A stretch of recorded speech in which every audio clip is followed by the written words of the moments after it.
Olá pessoal, aqui é a professora Vanessa Sanguinoni e nós estamos no quadro Desvendando a Bioquímica, Processos Patológicos. E hoje vamos falar de algo que muita gente tem me perguntado: modulação hormonal. Diferença entre reposição e modulação hormonal. Roda a vinheta, editor! Aproveitando que eu tô maquiada, né, gente? Coisa raríssima.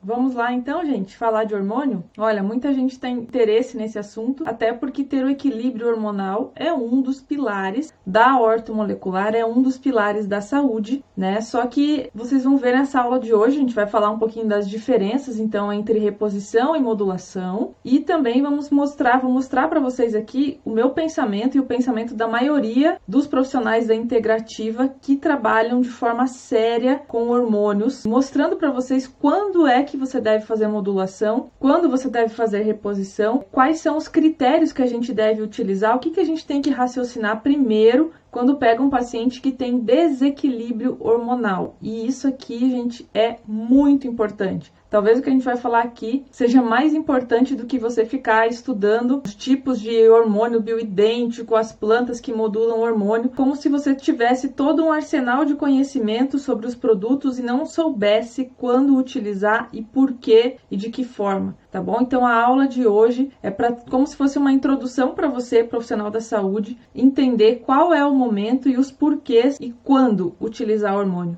Tá bom? Sempre eu falo, né, que o canal aqui eu faço muito vídeo para os profissionais da saúde, mas que você, paciente que está assistindo, você, pessoa leiga, né, que não é da área da saúde, mas que gosta de aprender sobre saúde, você também é muito bem-vindo no meu canal, tá bom? Porque eu tenho muitos pacientes que chegaram até a integrativa, que são pessoas que já estavam praticamente preparadas para mudar sua saúde, para mudar sua vida, de tanto conhecimento que eles buscaram de forma autodidata. Então, eu estimulo demais, né, os meus pacientes a assistirem bons profissionais falarem sobre saúde, tá bom? Pessoas aqui já me falaram: poxa, fica às vezes difícil de compreender alguma coisa que você fala. Então, gente, eu estou tentando simplificar algo que é complexo e que tem uma linguagem própria, né? Sim, a área da saúde tem uma linguagem própria. Você entendeu, velho? Vamos lá, então, para a aula? Vou colocar os slides aqui. Gente, quis colocar aqui o conceito de hormônio, né? Para vocês lembrarem. Então, o que são hormônios? São mensageiros químicos que influenciam a química cerebral, a emoção, o comportamento,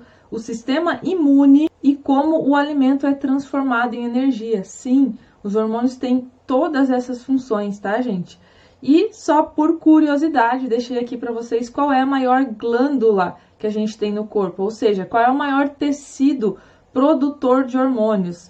E aí vem a surpresa, né? Sim, é o tecido adiposo, tá? Que produz leptina, adiponectina e outros hormônios. E esses hormônios aqui que eu citei são hormônios que a gente estuda quando fala de emagrecimento. Você tem lá no curso de emagrecimento da ortomolecular, por exemplo, né? Meus alunos estudam quais são os fatores adipocitários que regulam o emagrecimento. E a gente fala sobre a leptina, né, que é um hormônio importante para tirar a sensação de fome. Falamos da adiponectina e outros. Então, acho que foi surpresa para muita gente qual era a maior glândula, né, qual o maior tecido produtor de hormônio, tecido adiposo, tá bom? E aí no final dessa aula eu vou mostrar para vocês todas as glândulas. Durante a aula a gente vai falando sobre isso. Lembrando qual é a função de um hormônio. E ele deve ser produzido por uma glândula, né, para ser classificado. Não vou dar ênfase aqui nessa parte bem básica mesmo. Já vamos direto ao nosso assunto, que é modulação hormonal e a importância dela e o cenário, né? Quando que eu introduzo a reposição, quando que eu vou colocar um hormônio bioidêntico para o paciente tomar,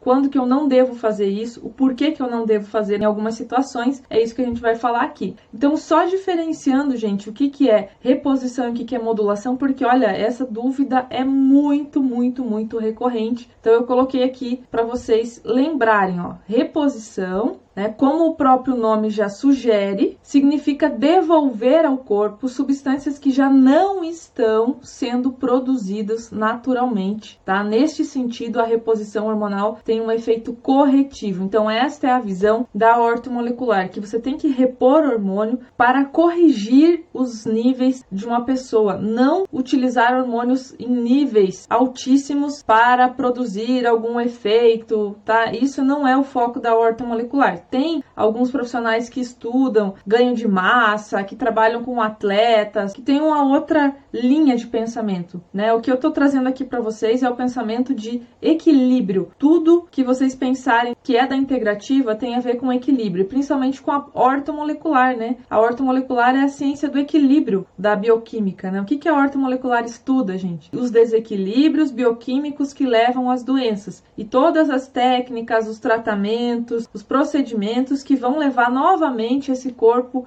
ao equilíbrio, principalmente tentando estimular o organismo a desenvolver corretamente suas funções. Então, a reposição, se você olhar o conceito aqui, você está dando um hormônio pronto, você está recolocando um hormônio, você não está estimulando, você não está tentando fazer com que o teu corpo produza aquele hormônio. Não, a reposição então seria para quem já está numa situação real de menopausa, por exemplo, que existe a falta de produção de alguns hormônios ali, poderia ser interessante a reposição. Por algum motivo a pessoa teve uma baixa hormonal muito intensa e ela não tem condições, a maquinária, o sistema orgânico dela não está conseguindo produzir. Então é nesse momento, quero que vocês lembrem disso, repor é colocar o hormônio por alguma via dentro do organismo do paciente, seja pela via oral, pela via injetável, pela via dérmica, que é a melhor para a reposição hormonal, por exemplo, de testosterona, de progesterona, dos hormônios sexuais, é uma via muito estudada já, tem muitas vantagens, então, a via dérmica. E na ortomolecular, quem faz modulação hormonal bioidêntica, geralmente usa para esses hormônios a via dérmica. Então, o que vocês têm que lembrar? Que repor é literalmente colocar dentro do organismo o hormônio pronto, tá? Substituindo a função da tua glândula, entenderam? Então, isso aqui é muito importante que eu tô falando, tá? Porque modular é outra coisa. Então, modulação, ó, visa o equilíbrio e o foco é restaurar os bons níveis de hormônios, né? Os bons níveis hormonais, estando eles diminuídos ou aumentados. Então, peraí, modulação é quando eu tento usar ferramentas, tá? Podem ser, inclusive, fitoterápicos, podem ser nutracêuticos, tratamentos de algum sistema meu do organismo que esteja, por exemplo, inflamado, né? Se eu pego uma tireoide inflamada, tá, gente? Um exemplo. Tem lá uma inflamação na tireoide. Por consequência disso, ela não está produzindo bem seus hormônios. Se eu fizer uma modulação da inflamação, se eu tirar o estresse oxidativo, a inflamação, modulando inflamação, eu estou fazendo uma modulação hormonal. Não estou, de forma indireta, porque eu vou proporcionar um bom funcionamento da glândula. Então, ela desinflamando, ela vai voltar a produzir os hormônios. Estão entendendo a diferença? Então, modular é você tentar usar ferramentas que façam o teu organismo reagir. Ah, mas eu posso usar um bloqueador de enzima, por exemplo, eu vou inibir a enzima 5-alfa-redutase, que transforma o testosterona em DHT. Sim, isso é modulação. Eu estou tentando, de alguma forma, fazer o teu corpo proporcionar para ele uma autorregulagem. De repente, eu preciso usar esses bloqueadores por determinado período até que você consiga restabelecer o teu equilíbrio do corpo e a tua produção hormonal possa ser novamente feita pelo teu organismo. Entendam que quando existe, gente, isso eu preciso falar para vocês, quando existe um desequilíbrio hormonal, é porque o teu organismo não vai bem, entende? Então você tem que descobrir quais foram os gatilhos, eu vou mostrar algumas coisas aqui para vocês, quais foram as situações que desequilibraram o teu corpo a ponto de você afetar a produção, a distribuição do hormônio, a ligação dele no receptor, tá? Que não é só o fato de você produzir. Tem muita gente que produz o hormônio e esse hormônio não consegue funcionar na célula, porque existem problemas, por exemplo, no receptor, né? Na proteína receptora, onde o hormônio vai encaixar, existe por exemplo, um estresse oxidativo. Então, aquele hormônio está sendo produzido, está chegando na corrente sanguínea. Quando ele chega na célula e encontra o receptor, ele não consegue fazer a ligação no receptor e gerar o efeito celular, né? Porque é isso que vai fazer com que o hormônio traga os seus efeitos. Ir ligando no receptor e promovendo as reações naquela célula. Aí vai gerar a produção de proteínas e finalmente o efeito do hormônio, crescimento de massa, enfim, o efeito que ele faz no organismo, né? Então não é só o fato de produzir. Muitas vezes você deixou os teus receptores deformados por resistência à insulina, por exemplo, excesso de açúcar. Então você provocou glicação. Lembram da glicação que eu sempre falo para vocês? O que a professora Vanessa sempre fala toda aula? As causas bioquímicas das doenças: estresse oxidativo, inflamação e glicação, né? Que é o açúcar oxidando, fazendo uma reação com a proteína, e pode ser uma proteína receptora, por que não, né? É um receptor, é uma proteína na maioria das vezes, e aí o açúcar então faz essa ligação e deforma esse receptor. Então a tua glândula está produzindo o hormônio, o transportador está carregando esse hormônio através da corrente sanguínea e você não consegue ter o efeito do hormônio porque existe ali glicação, tá bom? Você acha que nesse caso valeria a pena a dose de testosterona de um homem, por exemplo, tá lá em 500, 600? Não é o normal, gente? Qual que é o valor ideal de testosterona aí, segundo a técnica dos quartis, que a gente usa aí na ortomolecular? Quem não viu ainda a técnica dos quartis, tem um vídeo aqui, técnica dos quartis para interpretar exames. Então, no caso da testosterona, ela tem que estar entre 500 e 800, tá? Para ela estar no quartil, terceiro e quarto quartis, que são os ótimos. Digamos que o teu paciente tenha 600 de testosterona e você faz a consulta com ele, ele tem todo o perfil 600 na corrente sanguínea, tá? Vamos imaginar que a gente dosou testosterona total na corrente sanguínea. E você vai lá e conversa com ele, ele tem todo o perfil de alguém que não tem testosterona, que a testosterona não está funcionando. Ele te relata vários sintomas: dor nas pernas, cansaço, perda de massa magra, tá com dificuldade, né? Uma certa dificuldade sexual lá. E aí você começa a pensar, peraí, de repente não tem testosterona, e como que esses níveis estão elevados? É porque não está funcionando a testosterona. Então o fato de você produzir, e fica um parênteses aqui, exames de sangue mostram se o hormônio está sendo produzido, não mostram se ele está dentro da célula. Que mostra se ele conseguiu chegar na célula, entrar na célula, são os hormônios salivares, tá bom? Mas nós não vamos falar de exames hoje. Se vocês gostam do assunto, a gente pode até falar sobre isso, tá? Sobre os exames salivares, a diferença entre o que a gente enxerga no hormônio salivar, no plasmático e tudo mais. Então, só para exemplificar para vocês que o fato de alguém produzir hormônios não significa que o hormônio está funcionando. Não é tão simples, né? O paciente está lá com todas as características de que não tem hormônio, vamos socar hormônio nele. Não. Né? Se aquele hormônio que ele está produzindo já não está funcionando, a melhor maneira de fazer não é repor um hormônio, porque ele não precisa repor, ele tem hormônio, ele precisa fazer esse hormônio funcionar.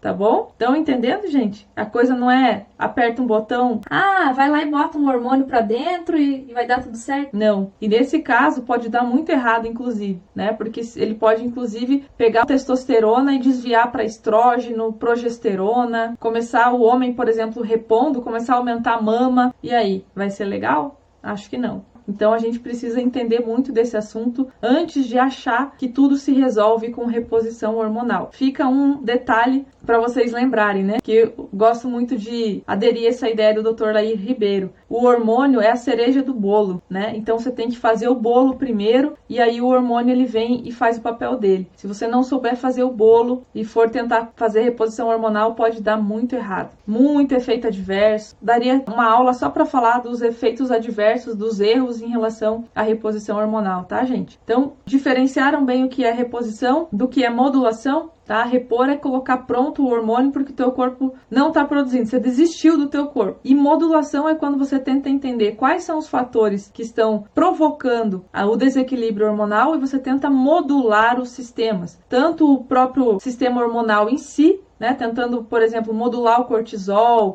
fazer com que ele aumente ou fazer com que ele diminua, ou então modulando ao redor, fazendo tratamentos que venham a desinflamar uma glândula, que venham potencializar o funcionamento das glândulas, da produção hormonal, da ligação do hormônio com o receptor, tá bom? Então isso é modular, é muito mais amplo do que repor, tá bom? Então por isso que a gente gosta muito de falar de modulação e não de reposição, porque é muito mais importante saber modular do que simplesmente pensar só em repor hormônios. Captei vossa mensagem! Vamos lá então, vou mostrar para vocês aqui o que tem que fazer antes de repor. Antes disso, gente, olha aqui. Estou mostrando para vocês o que é uma reposição hormonal bioidêntica, tá? Que também o pessoal tem muita dúvida. Então eu tenho lá o hormônio natural, cuja fonte é a natureza, animal, vegetal ou mineral, que não sofre nenhuma modificação artificial. Então você tem, por exemplo, isoflavonas da soja. Você vai lá, pega e usa isso porque existem ali substâncias parecidas com os hormônios femininos. Isso é um hormônio natural. Eu tenho ainda os hormônios sintéticos. Tá vendo aqui? O que é um hormônio produzido por meio de um processo artificial no laboratório, lá na indústria, com uma estrutura molecular diferente daquela original. Então, um exemplo aqui, tá? Isso aqui é uma progesterona, tá vendo a molécula de progesterona? Isso aqui é uma progestina, tá? Que a indústria farmacêutica criou. Estão vendo que tem átomos aqui diferentes, tá? Provocam, inclusive, isso aqui não pode ser. Quando alguém pergunta para mim se eu estou fazendo reposição hormonal, qual é a reposição hormonal que a gente na ortomolecular defende? A reposição bioidêntica, não é a reposição com progestina, por exemplo, com estrógenos conjugados de origem animal. A gente não defende isso. Isso tem muito efeito adverso, vários problemas com esse tipo de reposição. Né? Aí tem pessoas que têm medo de usar hormônio depois que envelhecem e usar a vida inteira anticoncepcional, né, gente? Que é simplesmente uma modificação do estrógeno. Perigoso, né? Pode provocar trombose, vários efeitos adversos, né? Eu não uso, não gostaria que um familiar meu usasse, então estou falando aqui para vocês a minha opinião, tá bom? Seria de última escolha. Mas a pessoa tem a patologia A, B, C e D. Trata a causa da endometriose, trata a causa do ovário policístico. Por último, se nada resolver, aí você tem o hormônio, porque aí você avalia risco-benefício, não é assim? O que a gente faz na área da saúde, a gente avalia risco-benefício. Bom, existe um risco, mas o benefício vai ser maior, então eu vou usar aquele fármaco, aquela droga. Olha, ainda tem outra opção que o risco é menor? Vamos tentar a outra opção? Que tal? Antes de colocar aquela que vai trazer maior risco, né? Então esse sempre foi o raciocínio correto da área da saúde, né? Sempre o menor risco, menor malefício primeiro. Então, gente, vocês viram aqui que reposição isomolecular, ó, vou colocar a figurinha aqui para vocês, onde a gente tem, então, um hormônio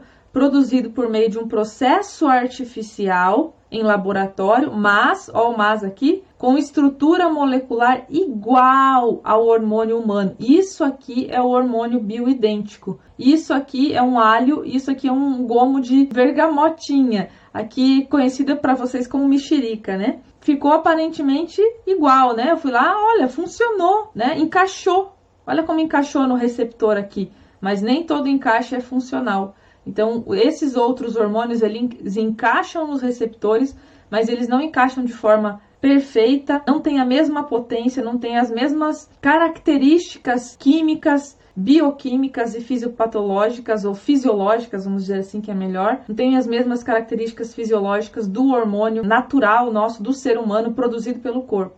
Somente o hormônio, então, isomolecular, ou chamado de bioidêntico, é que vai fazer a função que a gente realmente espera no organismo, tá bom? Então ficou aí mais uma dúvida, né? A primeira que a gente matou, qual a diferença entre modulação e reposição? A segunda, o que é um hormônio bioidêntico?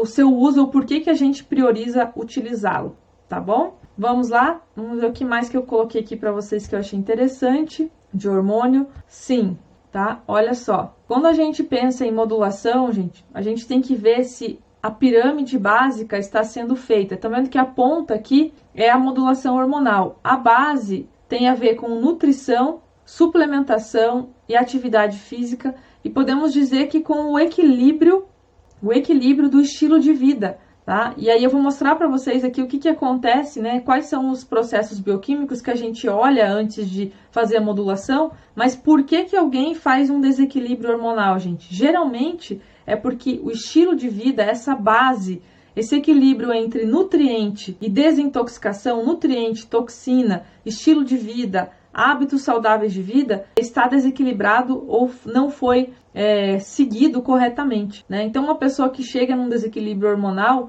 não é uma pessoa que está fazendo a base, a parte dela em relação à sua própria saúde de forma excelente. né? Pode ser que ela teve muito estresse, uma alimentação ruim, com um consumo elevado de alimentos inflamatórios, que eu sempre repito aqui, leite, derivados, trigo, muito açúcar, uma alimentação toda química, com um monte de produtos alimentícios no lugar de comida de verdade. Então isso encheu o organismo dela de toxina e não trouxe nutriente. E aí ela não dorme bem, ela tem uma vida de sobrecarga de trabalho, não toma água, não para nem para respirar. Então isso tudo se soma e gera o desequilíbrio hormonal. Então sempre que um paciente tiver um desequilíbrio hormonal, precisa ter um monte de correções a serem feitas antes de eu simplesmente colocar um hormônio para ele. Porque isso daí, mais uma vez, não vai tratar a causa. Lembre-se que a ortomolecular trata as causas. Sempre. Não importa. Mas existem pessoas, professor, que fazem modulação hormonal que não pensam assim. Não estou preocupada com elas. Elas não têm o pensamento ortomolecular. Elas não têm a visão de saúde plena e integrativa que seria necessária. E eu só lamento pelos pacientes que, infelizmente, vão encontrar esse tipo de profissional, tá bom? Então, quando a gente pensar em repor um hormônio, a gente tem que ter certeza que fez toda a base, que já falou para o paciente tudo aquilo que ele precisa fazer em relação ao estilo de vida, já tratamos inflamação, estresse oxidativo, um monte de coisinhas que eu vou mostrar aqui nessa aula para vocês. Aí a gente vai partir para reposição, caso nada do resto tenha adiantado, digamos assim, ou a glândula tenha entrado realmente em falência. Pensa comigo, alguém que precisou retirar a tireoide, talvez vai fazer uma reposição hormonal, sim, pelo menos do T4, né? Pode ser que precise repor o T3 também. Por quê? Porque tirou a glândula não existe mais, né? Então, cada caso é um caso, né, gente? Então, olha só, quando você desequilibra, tá? Quando há um desequilíbrio endócrino, tá vendo aqui? Que é o hormônio, geralmente você vai desequilibrar a parte neurológica e a parte imune. Então tem muita gente com várias queixas do sistema imune, várias queixas neurológicas, né? Várias outras queixas que têm relação com o hormônio, tá? Porque o hormônio ele tem receptores, a maioria deles espalhados pelo corpo inteiro. Né? Testosterona tem função cerebral, estrógeno tem função cerebral, tá? Não é só a parte sexual, gente. O testosterona para a mulher está muito envolvido com energia, com massa muscular, manutenção de massa muscular. Não é só a parte de libido, a parte sexual. Então, se você desequilibra um eixo hormonal, você tem consequências em outros sistemas. Você tem sintomas que podem vir para aquele organismo que está faltando hormônio.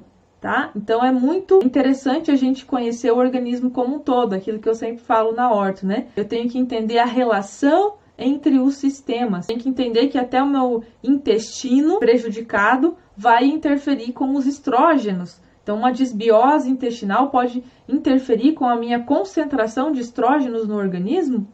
Sim, tá? Porque existe uma reabsorção intestinal de estrógenos. E se o meu intestino não está equilibrado, não está bem, eu vou interferir nisso. Então vejam como estudar os hormônios é uma coisa tão maravilhosa, né? Porque você começa a entender várias queixas, vários tipos de problemas dos pacientes que podem ter relação com os hormônios, tá legal? Então é uma coisa, mais uma vez, complexa, como tudo na medicina, né, gente? Como tudo na bioquímica. As coisas não são, assim, feitas de botõezinhos que a gente aperta e resolve. Tá com hormônio testosterona baixo? Toma aqui essa injeção de testosterona, né?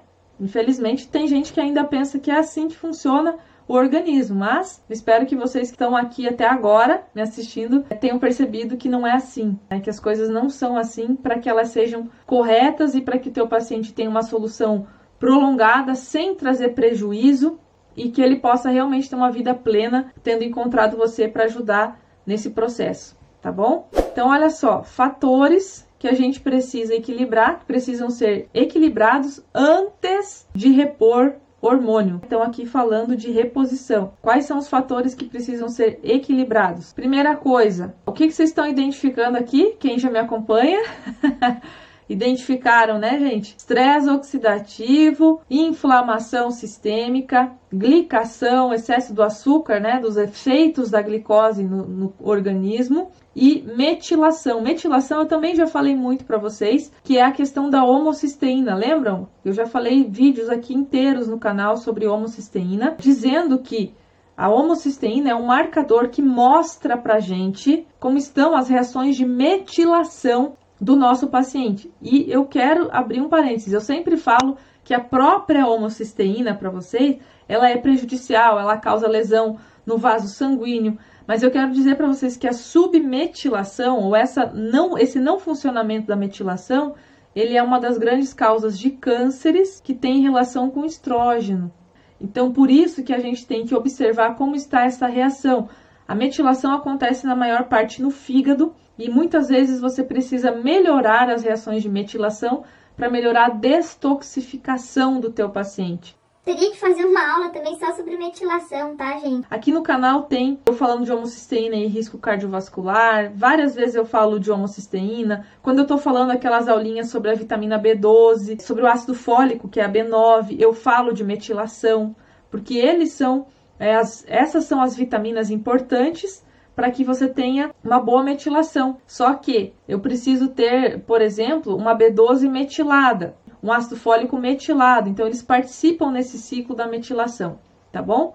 Não vou gastar tempo aqui falando só de metilação, mas quero reforçar para vocês que é importante que o teu paciente esteja com a metilação funcionando, tá? E você precisa avaliar isso, e a forma de avaliar, uma forma fácil, é dosar a homocisteína na corrente sanguínea ali. Você coloca lá homocisteína e vai fazer em qualquer laboratório facilmente. Tá bom? Todos os convênios, eu não vi nenhum convênio até hoje não cobrir. Então é um exame fácil de fazer, não é difícil para você ter esse marcador na tua mão e ter uma grande resposta aí se você precisa ou não melhorar a metilação do teu paciente. E aí os hormônios estão então nesse ciclo, né? Então eu preciso ter isso aqui tudo sob controle, avaliado no meu paciente. Se está em desequilíbrio isso aqui, qual vai ser a primeira coisa que eu vou fazer? Vou equilibrar isso. E aí, prof, mas eu posso fazer isso e ao mesmo tempo repor um hormônio? Melhor não. Eu posso fazer isso e posso modular hormônio? Sim, tá? Eu posso tentar estimular a minha glândula, colocar as plantas que ajudem a modular? Sim, você pode fazer ao mesmo tempo. O que eu acho que não é legal é repor hormônio num corpo inflamado, é repor o hormônio de uma pessoa extremamente obesa, que está com a inflamação alta, com oxidação elevada, que tem muita resistência à insulina e que você talvez não tenha avaliado todos os exames necessários de forma correta, tá? Eu não faria, mesmo que eu pudesse, né? Mesmo que eu fosse médica ortomolecular, quem são os profissionais que podem fazer a reposição hormonal, gente?